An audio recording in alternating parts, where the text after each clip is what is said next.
right, folks, welcome back to part 2 of this absolute train wreck. If you're just now tuning in, we are installing a crossover steering kit on my 1978 GMC Jimmy and struggling to do so because there's a whole lot of modifications that I didn't see coming, mostly because I did absolutely no research or called any of my professional friends before diving into this. It's been a fun one. If you haven't seen the first episode, go back and watch it. I think you'll get a good laugh out of it. We're now on day 4 of this endeavor, which, as you're about to see, it's gonna get worse. Welcome back to working on shit and trying to figure it out when you could have just read the instructions. I'm your host, Zach. Been gone for about a week while on a trip, and we're getting back to working on this thing. And I remembered that I completely forgot to buy the studs that go from the knuckle to the, these things go to? Oh, whatever. These guys. We're gonna clean up the threads on these and just send them, and hope that I didn't mangle them too hard when I was hitting them out with a hammer. I think like somebody that knows how to do all this stuff, the whole thing would have taken, I don't know, maybe a couple hours. And I think we're on like day fucking 72. Whatever though. A lot of learning lessons were done. It's time for the fun stuff, which is just taking it apart. God damn, this thing's big. Come on. Oh, you mother. Is that reversed? Are we gonna be able to get it? Oh no. Oh, look at that. We made it work though. So you never want to hit it right here because you can mushroom it out. You always hit it on this thing for some reason. Bigger hammer. Shut up.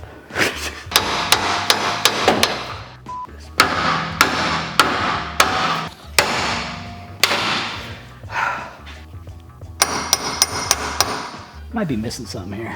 If I get it right under there.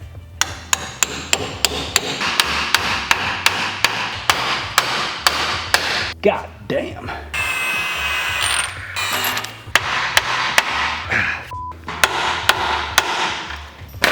There we go. Now we have a line of sight, so we can smack this with a hammer.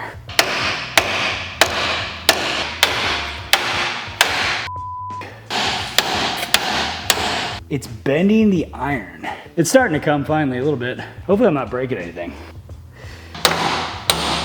We've come this far. I don't know. Maybe we're taking them out the right way or not. I could probably read one of the 3 books, like Chitlin's manuals or Chilton's or whatever. Could do that. Or we could just keep hitting it with a hammer, which seems way more fun. So we're gonna just do that.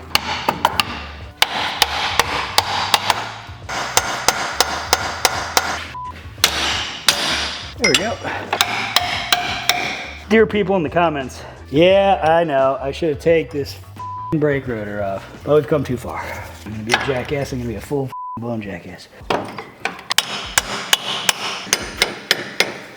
I could just do that to all of them, it'd be great. There's probably such a way easier way of doing this too. There is definitely a correct way of doing this, and this is not it.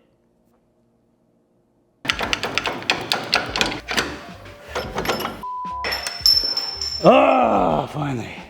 Okay, let's move on. God damn it. Can't reach it with this.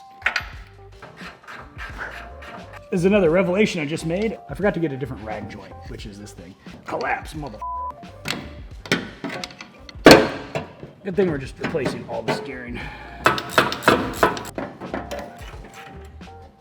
Oh, ah, son of a the lines. Oh, I'm an idiot. Okay.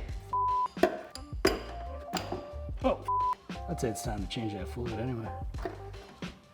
Okay. Bada bing, bada boom, professionalism, you know what I mean? Oh, let's do this the fun way. Ow.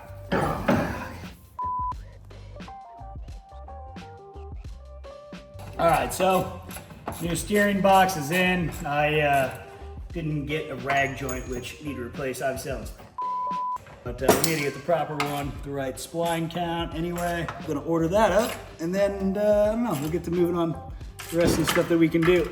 So now we're just punching these little studs back in. And we're doing it in a real ghetto-ass fashion because I don't have a vise, so yeah, whatever. All right, folks, what you're about to see here is the absolute wrong way to try to install a ball joint. Don't try this at home. I forgot to...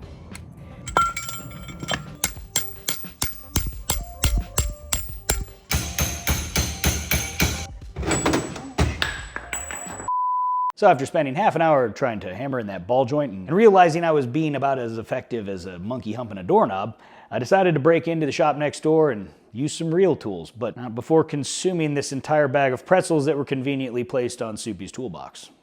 I ate all Soupy's pretzels, so mouth's a little dry, but I want to point this out. So clearly, this is a what not to do Zach Murders, okay? So obviously, first I was trying to hammer the ball joint in from the top like a freaking jabroni. That's not good because you can obviously gouge out the ball joint. I was just trying to get this done because we've been working way too long here. Remember, there's a press next door here, so we came over here and then tried to use, you know, the biggest socket I could steal out of Soupy's box, but it was a little too small. And obviously, I just cut the fucking shit out of the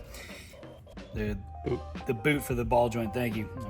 So here's what we're gonna do. We're gonna stop for the night because I'm only gonna break more things. We're gonna go to AutoZone and get an actual ball joint kit and press this in the proper way so I don't f anything else up, and so we can continue on. These are all good life lessons. Don't do it the wrong way because it'll just cost more money.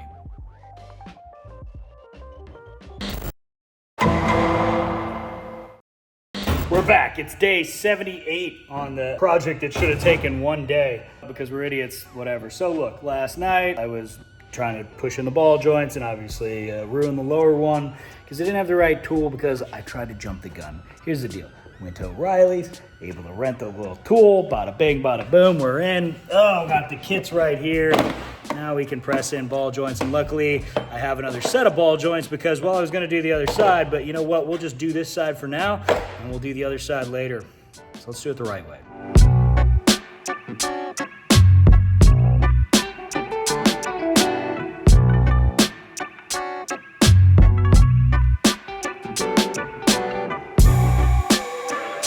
All right, just like that, with the right tools, it's done in 10 minutes, whereas last night, trying to hammer it like a complete took 2 hours, destroyed one ball joint. Yeah, basically just a giant waste of time. So get the loaner tools from your local auto parts store, steal a couple half-inch snap-on extensions from your boy next door and their press, and just jam it in there. Let's get on to reassembling this thing. It's game time. Get this heap on and then struggle with getting that RCV axle back in place.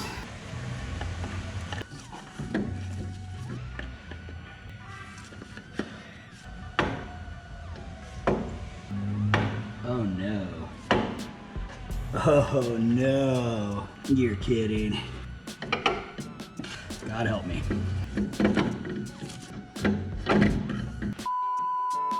So we've gotten ourselves in a little pickle here because we got those big old fancy RCV axles. Not a whole lot of clearance in this brand new reed knuckle. Let me show you what I'm talking about. Here is the reed knuckle. Here is the stock knuckle. Pretty much first glance you can tell. A lot more clearance all through here than in here. I mean, it's a lot. Now, this extra webbing does increase strength and all that good stuff, but we ain't gonna fit because we can't even get this thing over the plastic ball, not even with anything in it, but the plastic ball of that RCV axle. So what we're gonna do is just talk to the guys at Off-Road Design. They just said, hey, go ahead and cut all that out and just, you know, be careful. Obviously less is more. That this is a strong enough knuckle that it should take it. So yeah, let's cut. Soupy. Yo. I gotta cut that knuckle. They said I could cut it. What do you think I should cut it with? With wheel, grinder. Just a grinder? A rib, right? Yeah, just that ribbing. All right. Oh, we use a finger sander. Go do it. Okay. This is the part I hate about working on cars. So, you got a project, you buy a bunch of stuff, and you're like, oh, it's gonna bolt up, right? Wrong! Brand new parts. Straight to the grinder. All right, here we go.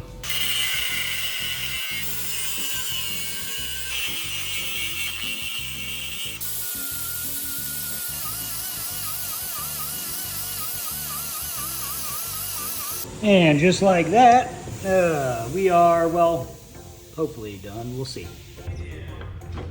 We got to cut this thing some more.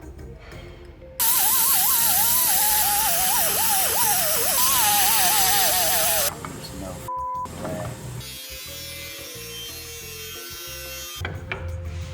No.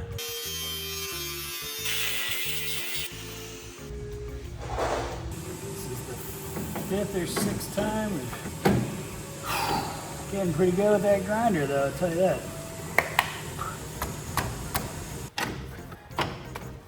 It's in. Holy crap, that only took 7,000 tries. So after 5.5 hours of grinding and 6 test fit attempts, I was finally able to squeeze that CV joint into place. Turns out you gotta take quite a bit of material off that knuckle to get these things to fit. So the next challenge was trying to get the CV joint to slide onto the inner axle shaft, and you basically just gotta get it to push over this little circlip in there, while keeping all the internals of the CV joint aligned. This is a lot easier said than done, as I came to find. So this thing is almost on, but you can see a little line where the race goes? Just needs to keep coming forward. Just trying to keep that all balanced inside of there as I knock it forward to slide onto the axle there. Almost there though. So once I got the CV joint to actually slide into the knuckle, we had another realization. And that realization was that we can't get the nut onto the lower ball joint because there's no room. So we had to take everything back apart and start machining things. Gotta do some more modification now to get this fit.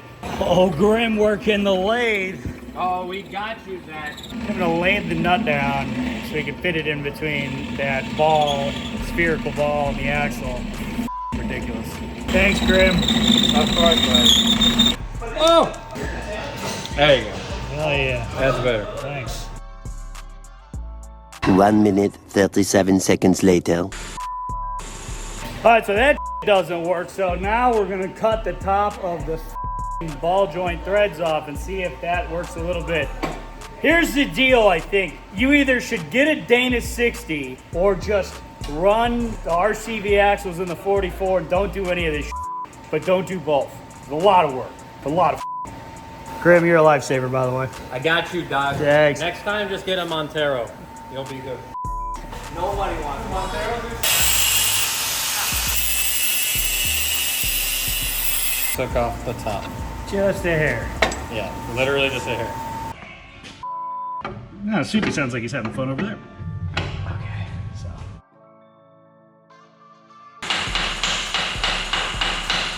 Finally got this thing into seat on the clip, and all it took was some very violent swings of a hammer. As Ricky from RCV Axle told me, you can be really violent and abusive towards these things. It's kind of the trick to getting them to seat and get together. So hit it with a big hammer, and if that doesn't work, hit it harder. Now we can get to getting this thing more back together. Let's get on with it.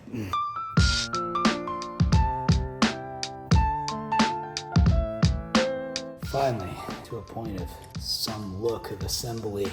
I had to manipulate some things with a hammer. Do I care? Not really. At this point, I'm happy it's going back together. There we go. I'm not even sure if that's right. Hell, there could be something else that goes there. Oh, my luck. All right, one thing we're gonna have to do, we're gonna put the worn locking hubs on. So we gotta pop this out, swap it for that. The RCV has a different spline count. Just take your teeny tiny little screwdriver, chisel, or whatever you wanna use. Pop this little guy out. It's like a little spiral thingamajigger. I don't know what the to call this retaining clip. Boom, that guy squirts out like that. Oh, I forgot which way that went. This guy goes up here. Yeah, long shaft this way. One day, I'm gonna have enough money so I don't have to do this anymore. Somebody else can do it. Somebody that's smarter than me. I like to do things the hard way. Struggle. And just like that, it's done. Wow, look, that took no time at all. Ha ha ha. Put the one with the nipple in first. Remember, nipple out always.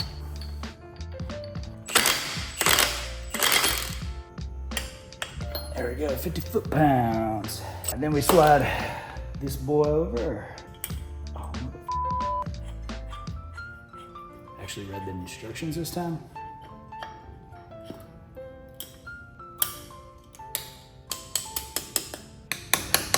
Come on.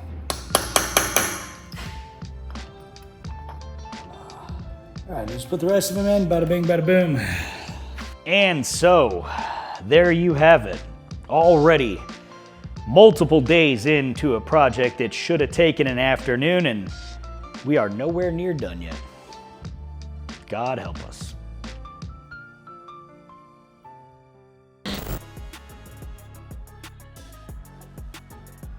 So today I brought some professional help.